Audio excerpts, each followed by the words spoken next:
todas as pessoas, aos jovens, aos menos jovens, independentemente do local onde residam e do dinheiro que têm.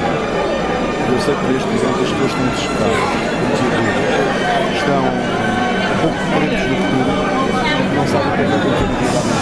Eu encontrei uma situação que não esqueço que tem anos que foram meninos que emigraram para a França. Essas coisas ficam comigo e aumentam a minha responsabilidade de tudo fazer para que as pessoas tenham uma vida boa.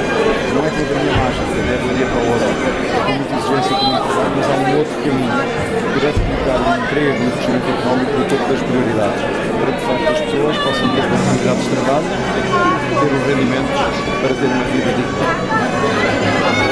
E apoio àquele candidato a Sempre, sempre. Quando reparou, nesta sala, aqui com centenas de pessoas, há uma família socialista unida. Unida no sentido de continuar a governar o Conselho de Montalegre, unida em ter a possibilidade de vir a governar o país, porque não resignamos a governar o país em corrupção.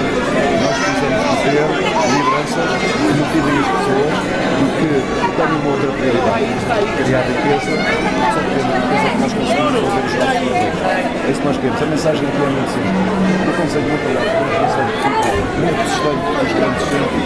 Há gente de muita qualidade, de muita inteligência, de muito trabalho, de muita generosidade, que dão tudo o que têm. Essa gente merece o melhor de todos nós e merece não ser abandonada. Pelo contrário, só precisa de uma coisa, ter as mesmas oportunidades que temos conseguido na litoral. E o segundo que eu esquecerei, primeiro que sou um homem do interior, o segundo nunca me esquecerei do carinho e da simpatia com que sempre sou recebido na Montalegre. primeiro não.